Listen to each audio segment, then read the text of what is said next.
El convento de Santa Áurea dormía envuelto en una neblina espesa, como si el mundo hubiese decidido contener la respiración. Las campanas no habían sonado esa noche. Nadie supo explicar por qué.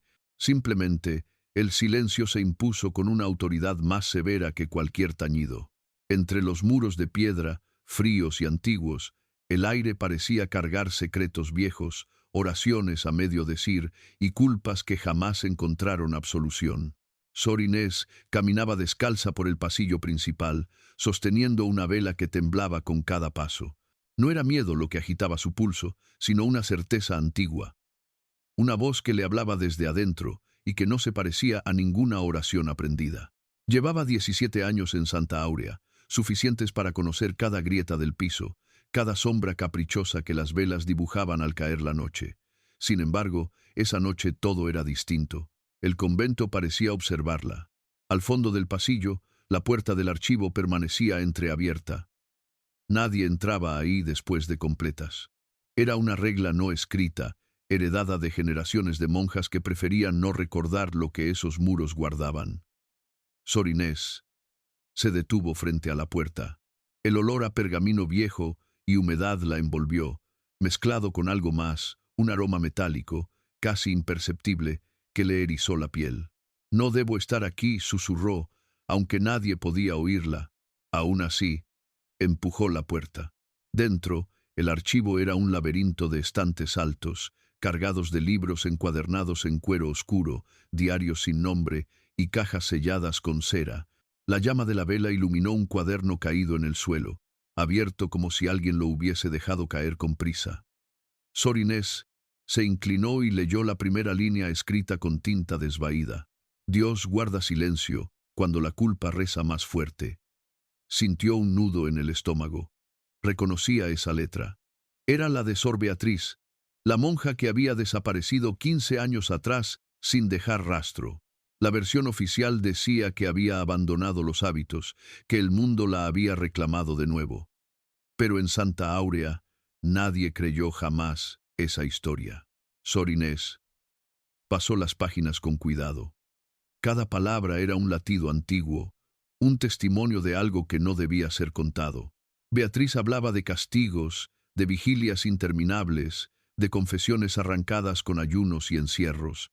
Hablaba, sobre todo, de una madre superiora que gobernaba no con amor, sino con miedo. Un ruido seco la hizo girar. La puerta del archivo se cerró de golpe. «Hermana Inés», dijo una voz firme. «¿Busca algo que no se le ha perdido?» Era la madre Agustina. Alta, rígida, con el rostro surcado por arrugas que parecían grabadas a cincel, la madre superiora sostenía un rosario entre los dedos. Sus ojos, oscuros y atentos, se clavaron en el cuaderno abierto. «Perdón, madre», respondió Sor Inés, bajando la mirada. La puerta estaba abierta. «Las puertas no se abren solas», contestó Agustina, «como tampoco los pecados». Tomó el cuaderno con brusquedad y lo cerró. «Este lugar está prohibido a estas horas. Regrese a su celda». Sor Inés obedeció, pero algo había cambiado en ella. Mientras caminaba de regreso, las paredes parecían susurrar nombres olvidados. Beatriz, Lucía, Clara, hermanas que habían enfermado de pronto, que habían sido enviadas a otros conventos, que nunca más fueron mencionadas. En su celda, Sor Inés se arrodilló frente al crucifijo. Intentó rezar, pero las palabras se disolvían antes de salir de sus labios. En su mente resonaba una pregunta insoportable. ¿Cuántas veces el silencio había sido cómplice? Esa misma noche, al otro extremo del convento, Sor Magdalena despertó sobresaltada. Había soñado con una campana sumergida en sangre, con monjas caminando en fila hacia un pozo profundo. Se sentó en la cama, jadeando. Desde su ventana se veía el patio central, iluminado por la luna, y allí, junto al pozo antiguo sellado desde hacía décadas, distinguió una figura con hábito. «No», murmuró, «no puede ser». La figura levantó el rostro. Aunque la distancia era grande, Sor Magdalena reconoció esos ojos. Eran los de Sor Beatriz. El grito que quiso salir de su garganta quedó atrapado en el pecho. La figura se desvaneció, y el patio volvió a quedar vacío, como si nada hubiese ocurrido. Pero el pozo seguía ahí, oscuro, mudo, esperando. Al amanecer, las campanas sonaron por primera vez en semanas. Las monjas se reunieron en la capilla, alineadas, con las manos juntas y los ojos bajos. La madre Agustina habló de obediencia, de sacrificio, de la virtud del silencio. Cada palabra caía como una losa. Sor Inés y Sor Magdalena intercambiaron una mirada fugaz. Ambas supieron, sin decirlo, que el convento estaba despertando algo que llevaba años enterrado, y que Santa Áurea, ese refugio sagrado, estaba construido sobre una verdad que clamaba por salir a la luz. El silencio, por fin, había empezado a gritar. El pozo no figuraba en ningún plano del convento de Santa Áurea. Había sido sellado oficialmente 42 años atrás, cuando una inspección eclesiástica determinó que su estructura era inestable. Al menos eso decía el acta guardada en el archivo. Pero las piedras seguían ahí, húmedas, cubiertas de musgo, como una boca cerrada a la fuerza que nunca dejó de respirar. Sor Magdalena no volvió a dormir. La imagen de Sor Beatriz, o aquello que se le parecía, seguía clavada en sus pupilas. Se levantó antes del alba, cuando el convento aún estaba suspendido en ese instante ambiguo entre la noche y el día. Se cubrió con el hábito y salió en silencio. Cada paso era una transgresión, cada respiración un acto de valentía que no sabía que poseía. El patio central estaba vacío. El pozo, en cambio, parecía más grande que la noche anterior, como si hubiese avanzado unos centímetros hacia ella. Magdalena se arrodilló junto al brocal y apoyó la mano en la piedra fría. «Si eres tú», susurró, «dame una señal». El aire descendente era helado. Un murmullo subió desde la profundidad, no como un sonido claro, sino como una vibración que le atravesó el pecho. Magdalena retiró la mano de golpe, con el corazón desbocado. No era imaginación.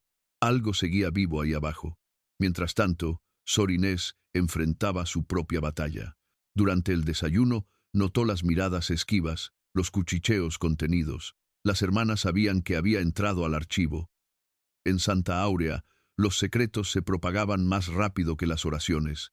La madre Agustina presidía la mesa, observándolo todo sin mover un músculo del rostro.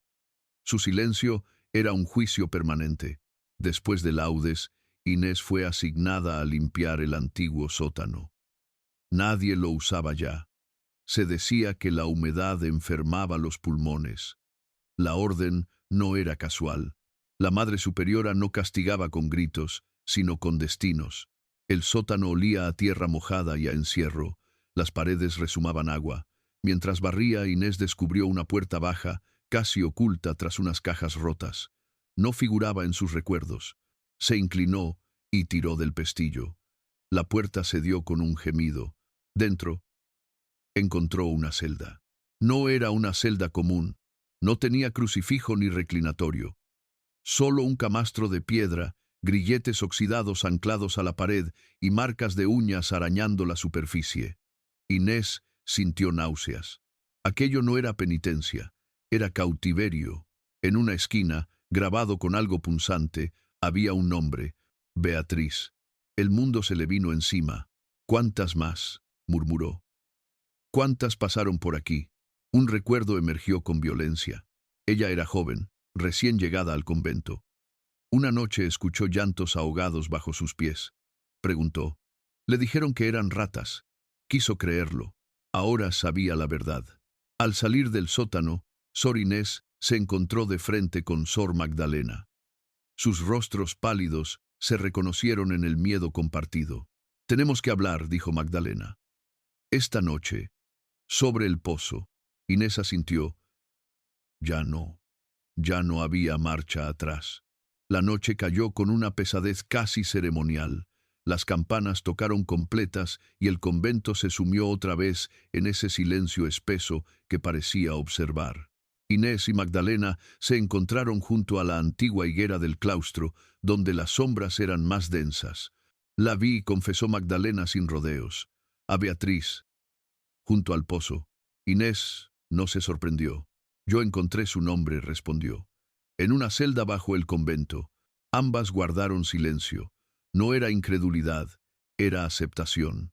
La madre Agustina sabe, dijo Magdalena. Siempre supo. Y lo permitió, añadió Inés. O algo peor. En ese instante, una tercera voz se unió a ellas. No todas las culpas son individuales, hijas. Sor Clara emergió de la penumbra. Era anciana, casi invisible para la mayoría, pero sus ojos conservaban una lucidez inquietante. Santa Áurea fue fundada sobre un pacto continuo, un pacto de obediencia absoluta. Aquí se creía que el sacrificio extremo purificaba el alma, aunque el cuerpo se quebrara. ¿Y Beatriz?, preguntó Inés. Sor Clara bajó la cabeza. Preguntó demasiado. Un golpe seco resonó desde el centro del patio. Las tres miraron hacia el pozo. La tapa de madera que lo cubría estaba ladeada. Un lamento emergió desde las profundidades. No era un grito. Era una súplica sostenida por años de encierro y negación. Las monjas retrocedieron, paralizadas. Desde el fondo del pozo, una voz susurró un rezo antiguo, uno que ya no se enseñaba. Era el mismo que Beatriz había escrito en su cuaderno. Cuando Dios calla, la verdad despierta. Las luces del convento comenzaron a apagarse una a una. En la torre, las campanas se agitaron solas. Y en la celda de la Madre Agustina, por primera vez en décadas, alguien tocó la puerta desde adentro. Las campanas no sonaron como otras veces. No marcaron hora ni llamado. Repicaron con furia, desordenadas, como si alguien las agitara desde el centro mismo del miedo. El eco se expandió por Santa Áurea y despertó a las hermanas de sus celdas, arrancándolas del sueño y de la negación al mismo tiempo. Sor Inés sintió el primer golpe en el pecho antes de escuchar el segundo tañido. Se incorporó de la cama con la certeza de que ya no se trataba de apariciones ni de susurros. Algo había cruzado el umbral, y no pensaba volver atrás. En los pasillos, las puertas se abrían una a una. Rostros pálidos, hábitos temblorosos, labios murmurando oraciones sin orden. Nadie sabía a dónde ir, pero todas caminaban hacia el mismo lugar, el patio central. El pozo estaba completamente abierto. La tapa había sido arrojada a un lado, partida en dos. Un vapor espeso ascendía desde la profundidad, mezclado con el olor a tierra antigua y encierro prolongado. Varias monjas cayeron de rodillas al verlo, presas de un pánico reverente. «No miren», ordenó una voz firme. «Regresen a sus celdas». La Madre Agustina avanzó entre ellas como una sombra erguida. Su rostro no mostraba sorpresa, solo una tensión contenida que había esperado demasiados años para manifestarse. Llevaba el rosario enrollado en la mano con tanta fuerza que los nudillos se le habían vuelto blancos. «Esto es una prueba», continuó. «El demonio se disfraza de culpa para quebrar la fe». Pero ninguna se movió. Desde el pozo, el murmullo volvió a elevarse. Ya no era una súplica aislada, sino un coro de voces superpuestas, como si muchas gargantas hablaran a través de una sola boca. Los nombres comenzaron a oírse, uno por uno, pronunciados con claridad insoportable. Lucía, Clara, Beatriz, Elena. Sor Magdalena dio un paso adelante. Las piernas le temblaban, pero su voz salió firme. «No es el demonio, madre, son ellas». Un silencio cortante cayó sobre el patio. La Madre Agustina la miró con dureza. «Cuida tus palabras, hija». «He cuidado mi silencio demasiados años», respondió Magdalena. «Todas lo hicimos». Sor Inés se colocó a su lado. «Encontré la celda», dijo. «Los grilletes, las marcas, el nombre de Beatriz grabado en la pared». Un murmullo de horror recorrió al grupo. Varias hermanas se llevaron las manos a la boca, otras lloraban abiertamente. La Madre Agustina retrocedió un paso. «Eso fue necesario», dijo, pero su voz vaciló. «La disciplina salva almas». Entonces, algo cambió. Desde el interior del pozo, una figura comenzó a ascender lentamente. No subía con esfuerzo, sino con una calma antinatural, como si la gravedad hubiese olvidado su función. Cuando emergió a la luz de la luna, el patio entero contuvo el aliento. Era Sor Beatriz, o lo que quedaba de ella. Su hábito estaba desgarrado, manchado de humedad y tierra, el rostro pálido, los ojos abiertos con una lucidez dolorosa. No parecía un espectro furioso, sino una mujer cansada de esperar. No fue disciplina, dijo, con una voz que resonó más allá del cuerpo. Fue miedo. La madre Agustina cayó de rodillas. Yo, protegía. El convento balbuceó. La obediencia lo es todo. Beatriz la miró con una tristeza infinita. Confundiste obediencia con poder y sacrificaste cuerpos para sostener tu silencio.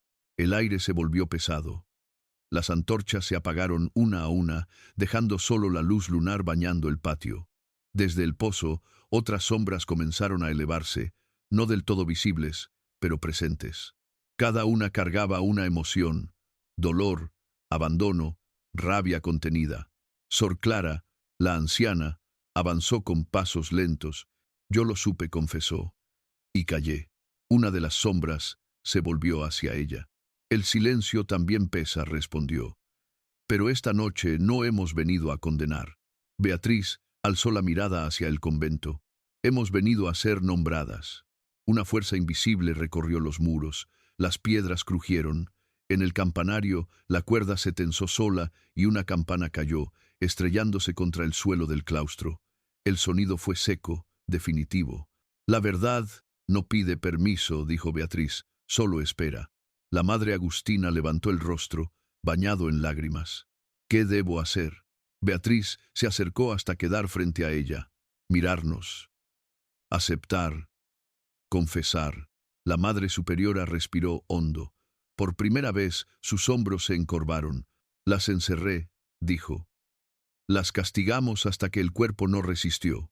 Y cuando murieron, las ocultamos. Un grito colectivo atravesó la noche. Las sombras comenzaron a descender nuevamente al pozo, una a una, como si el acto de ser reconocidas les hubiese devuelto algo de paz. Beatriz fue la última en quedarse. Antes de desaparecer, miró a Sor Inés y a Sor Magdalena. Ustedes eligieron ver, dijo. No permitan que el silencio vuelva a cerrar esta herida. Y se desvaneció. El pozo. Las campanas cesaron. El convento seguía en pie, pero nada en Santa Áurea volvería a ser igual, porque el juicio había comenzado y aún faltaba la sentencia. El amanecer llegó sin campanas. La luz entró tímida por los vitrales del convento de Santa Áurea, revelando un lugar irreconocible. No había fuego ni ruinas visibles, pero algo esencial se había quebrado. El convento seguía en pie, sí, aunque su espíritu ya no era el mismo. Era como un cuerpo que respira después de haber dicho la verdad por primera vez. Las monjas permanecían en el patio, exhaustas, algunas sentadas en el suelo, otras abrazándose en silencio. Nadie había dormido, nadie podía hacerlo. El juicio no había terminado con la noche, apenas había cambiado de forma. La madre Agustina seguía arrodillada junto al pozo. El rosario yacía a un lado como un objeto inútil. Sus labios se movían, pero no rezaban, nombraban. Lucía, Elena, Beatriz, susurraba. Perdón. Sor Inés observaba la escena con una mezcla de compasión y firmeza. Ya no sentía miedo, sentía responsabilidad.